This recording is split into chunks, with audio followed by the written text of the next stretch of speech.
नमस्कार. आपल्याला माहिती आहे मित्रांनो की काल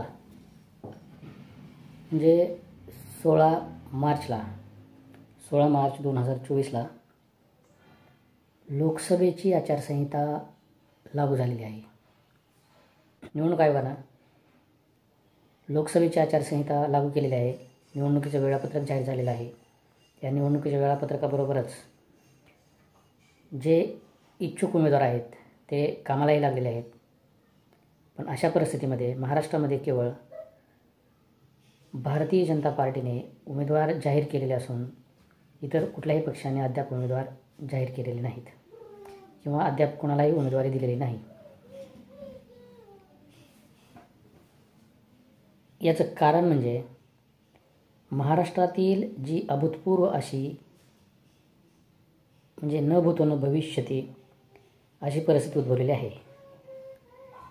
कारण भाजप जर सोडला तर सगळ्या पक्षाचे 2-2 तुकडे झालेले आहेत. मग ती शिवसेना असो किंवा राष्ट्रवादी असो. भाजपनंतर हे 2च असे प्रबळ पक्ष होते.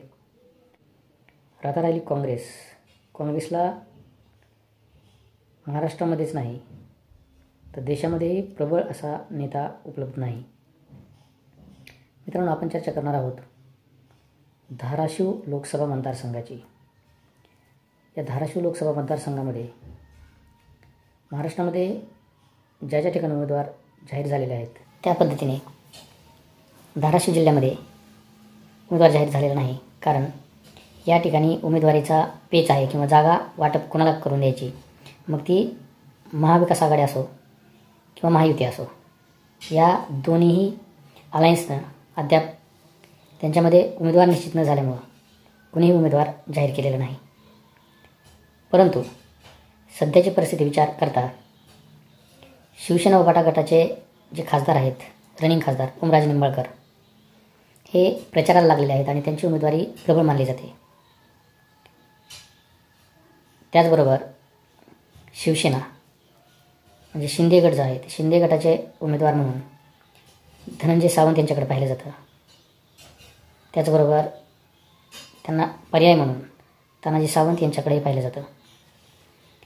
भाजपमध्ये स्ट्रॉंग असे 3 उमेदवार दिसून येतात. त्यामध्ये राणा जगजितसिंह पाटील किंवा त्यांच्या मिसेस, विधान परिषदेचे माजी आमदार सुजितसिंह ठाकूर, आत्ताच नव्यानं भाजपमध्ये आलेले बसवराज पाटील हे उमेदवारीचे भाजपमधले प्रबळ असे दावेदार समजले जातात. तर राष्ट्रवादी काँग्रेस अजित पवार गटामध्ये अशी कुजबूज चालू आहे की राष्ट्रवादीनं जर तिकीट घेतलं, हे राष्ट्रवादी काँग्रेस अजित पवार गटाकडे तिकीट जर आलं तर त्यासाठी सुरेश बिराजदार यांचं नाव पुढे येत आहे. बाकी इतर पक्ष जर पाहिले आपण, त्यामध्ये काँग्रेसला सध्या जिल्ह्यामध्ये कुठलाही जनाधार नाही. वंचित बहुजन आघाडीकडे माणूस नाही. त्याचबरोबर या मतदारसंघामध्ये असलेली आणि एक 6-7 महिन्यापासून जे मराठा आरक्षणाचं मुद्दा गाजत आहे त्याबद्दलही मोठ्या प्रमाणामध्ये जिल्ह्यातच नाही तर पूर्ण महाराष्ट्रामध्ये चर्चा चालू आहे. की चर्चा अशी आहे की मराठा समाज प्रत्येक विधानसभा मतदारसंघामधून 250 उमेदवार देणार आहे. आणि अशा परिस्थितीमध्ये मराठा समाजाने जर उमेदवार दिले तर निवडणूक आयोगासमोर मोठा पेच निर्माण होणार आहे. 1000 उमेदवार म्हणजे जवळजवळ प्रत्येक गावातून 2-2, 3-3 उमेदवार पडण्याची शक्यता आहे. त्याचबरोबर मराठा समाजाने जर अशा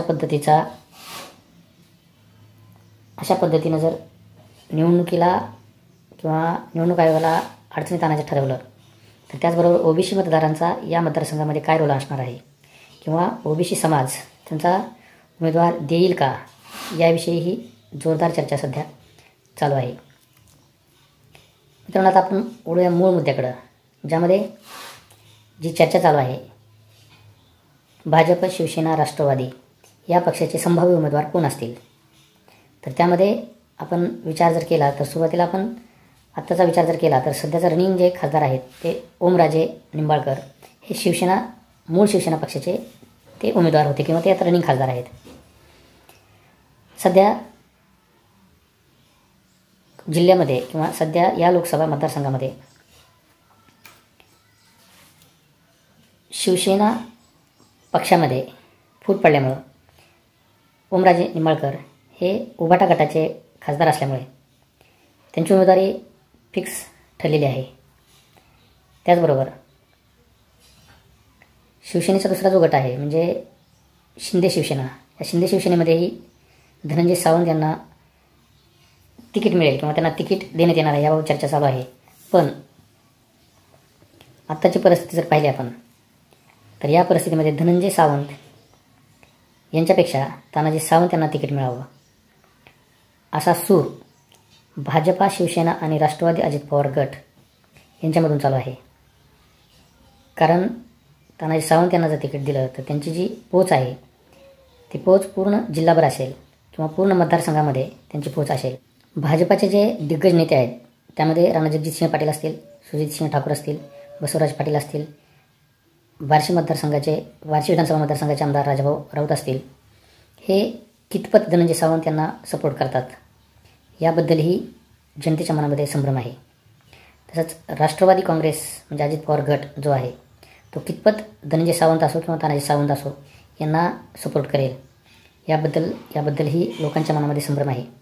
पण सध्याची परिस्थिती विचार करता भाजप, शिवसेना शिंदे गट आणि राष्ट्रवादी अजित पवार गट यांची महायुती असल्यामुळं या तीनही पक्षांतर्फे जो कोणी उमेदवार दिला जाणार आहे त्या उमेदवाराला NDAचं काम करावं लागणार आहे, नॅशनल डेमोक्रेटिक अलायन्सचं काम करावं लागणार आहे.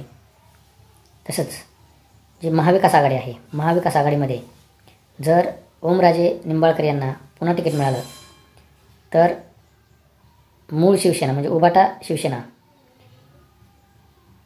तसंच परांडा मुमाशीचे आमदार राहुल मोटे, काँग्रेसचे उरले सुरलेले सर्व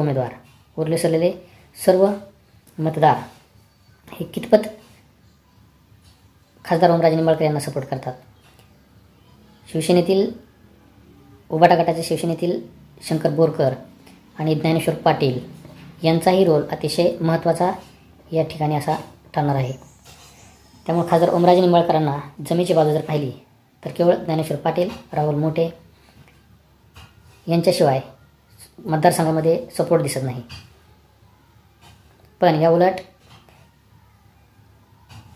जर NDAचा आपण विचार केला म्हणजे महायुतीचा जर विचार केला तर भाजपा, शिवसेना आणि राष्ट्रवादी ही अतिशय स्ट्रॉंग परिस्थितीमध्ये सध्याच्या सिच्युएशन जर पाहिली तर आपल्याला दिसून येईल.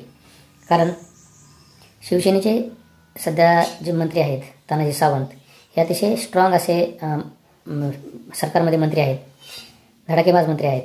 ते कुठल्या ना कुठल्या कारणावरून सतत चर्चेत असतात. तसे त्यांनी जिल्ह्यामध्ये केलेली जी आरोग्य क्षेत्रामध्ये जी केलेली कामं आहेत ते सुद्धा म्हणजे वाखाणण्याजोगी कामं आहेत.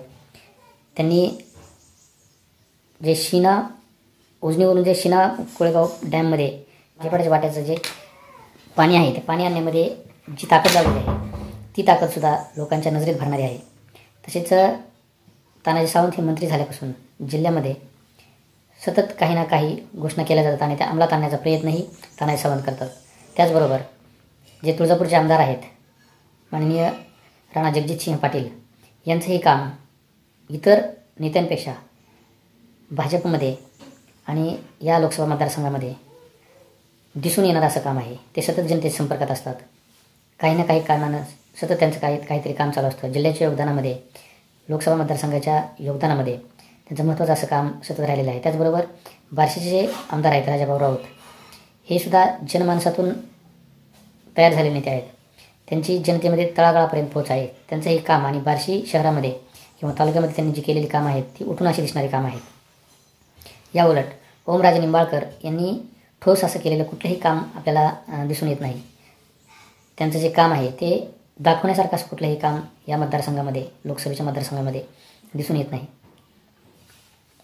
त्यांच्याबरोबर असलेले जे पक्ष आहेत त्यामध्ये राष्ट्रवादी शरद पवार गट, राहुल मोटे हेच या मतदारसंघामध्ये सध्याची परिस्थिती जर पाहिली तर स्ट्रॉंग असे नेते आहेत.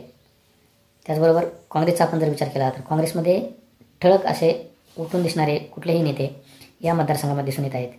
मग तो बार्शी विधानसभा मतदारसंघ असो, औसा विधानसभा मतदारसंघ असो किंवा धाराशिव जिल्ह्यातील इतर मतदारसंघ असोत यामध्ये काँग्रेसला नाव घेण्यासारखा किंवा वाखाणण्यासारखा किंवा सध्याच्या परिस्थितीमध्ये काँग्रेसचं काम करतोय असा कुठलाही नेता आपल्याला दिसून येत नाही. त्यामुळे सध्याची परिस्थितीचा विचार जर केला तर लढत जर सावंत, मग त्यामध्ये धनंजय सावंत असो किंवा तानाजी सावंत असो यांच्यामध्ये आणि खासदार ओमराजे निंबाळकर यांच्यामध्ये जर झाली तर सध्याच्या परिस्थिती विचार जर केला तर पारडं जड दिसतं ते सावंत बंधूचं, म्हणजे महायुतीचं पारडं हे महाविकास आघाडीच्या तुलनेत जड दिसतं. आणि अशा परिस्थितीमध्ये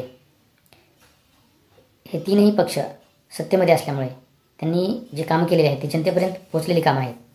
या उलट महाविकास आघाडीमध्ये असलेले जे पक्ष आहेत म्हणजे शिवसेना, उभाटा, राष्ट्रवादी शरद पवार गट आणि काँग्रेस यांची जी कामं आहेत ती जनतेमध्ये दिसून येत नाहीत किंवा त्यांनी कुठल्याही प्रकारचं जे काम केलेलं आहे ते जनतेच्या तळागाळापर्यंत पोहोचलेलं नाही किंवा कोणालाही माहीत नाही. विचार जर केला तर मराठा आरक्षणामधून जे मराठा उमेदवार मराठा आरक्षण देऊनही मराठा समाजामध्ये सरकारविषयी द्वेषभावना आहे किंवा सरकारबद्दल जो राग आहे तो राग या लोकसभेच्या मतदानातून दिसण्याची शक्यता आहे. त्याचबरोबर मराठा समाजाने जर उमेदवार दिले तर त्याचा कितपत परिणाम या लोकसभा निवडणूक होतो याकडेही आपण बारकाईने पाहिलं पाहिजे. त्याचबरोबर या मराठा आरक्षणामुळं ओबीसी समाजामध्ये आणि मराठा समाजामध्ये जी दरी निर्माण झालेली आहे किंवा समाजामध्ये जी दरी निर्माण झालेली आहे त्यामध्ये मराठा समाजाने घेतलेला स्टँड, जर काय स्टँड घेतो मराठा समाज त्याच्यावर ओबीसी समाजाचं प्रतिक्रिया अवलंबून असणार आहे. त्यामुळं येणाऱ्या 2-4 दिवसामध्ये महाविकास आघाडी आणि महायुती यांच्यामध्ये धाराशिव लोकसभा मतदारसंघाचे जे उमेदवार ठरतील त्यामध्ये चुरशीची नाही तर एककल्ली निवडणूक आपल्याला दिसून येणार आहे. कारण महायुतीमध्ये कुठल्याही पक्षाला जर उमेदवारी दिली किंवा उमेदवार निश्चित झाला तर त्यामध्ये भाजपला उमेदवारी निश्चित झाली तरी भाजपचे जे तिन्ही नेते आहेत ते स्ट्रॉंग आहेत. त्यामध्ये राणा जगजितसिंह पाटील आहेत, सुजितसिंह ठाकूर आहेत, बसवराज पाटील आहेत, बार्शी विधानसभा मतदारसंघाचे आमदार राजाभाऊ राऊत आहेत. पण ते निवडणूक लढतील अशी शक्यता नाही कारण त्यांचा लोकसभेमध्ये इंटरेस्ट अजिबात राहिलेला नाही. त्याच्यानंतर शिवसेनेमध्ये आपण जर पाहिले तर धनंजय सावंत असतील किंवा तानाजी सावंत असतील यांच्यापैकी कुठलाही उमेदवार दिला तर तोही स्ट्रॉंग असणार आहे. राष्ट्रवादीमध्ये सुरेश बिराजदार यांचं नाव जरी पोचलं नाही तरी तानाजी सावंत आणि राणा जगजितसिंह पाटील, सुजितसिंह ठाकूर आणि बसवराज पाटील यांनी जर सपोर्ट केला तर सुरेश बिराजदार यांचंही पारडं जड असू शकतं. या उलट ओमराजे निंबाळकर यांना जर तिकीट मिळालं महाविकास आघाडीकडून तर त्यांचं कितपत काम, पण ओमराजे निंबाळकर यांचं जे उमेदवारी आहे ती उमेदवारी सध्याच्या परिस्थिती जर पाहिली महाविकास आघाडीतर्फे स्ट्रॉंग जरी दिसत असली तरी त्यांच्याकडे असणारी माणसं किंवा त्यांच्याकडे असणारी ताकद आहे ती ताकद कमीच आहे. स्वतः ओमराजे निंबाळकर हे अतिशय स्ट्रॉंग उमेदवार आहेत पण त्यांना इतर पक्ष किती सपोर्ट करतात किंवा त्यांना किती प्रमाणात मदत करतात यावर या धाराशिव लोकसभा मतदारसंघाचा विजय अवलंबून राहणार आहे. त्यामुळं या 4-2 दिवसामध्ये महायुती आणि महाविकास आघाडीचा धाराशिव लोकसभा मतदारसंघाचा जो उमेदवार ठरेल त्या उमेदवाराचं भवितव्य त्यांच्या पाठीमागं असणारे किंवा त्यांच्या अलायन्समध्ये असणारे जे पक्ष आहेत ते पक्ष कशा पद्धतीनं काम करतात याच्यावर अवलंबून आहेत.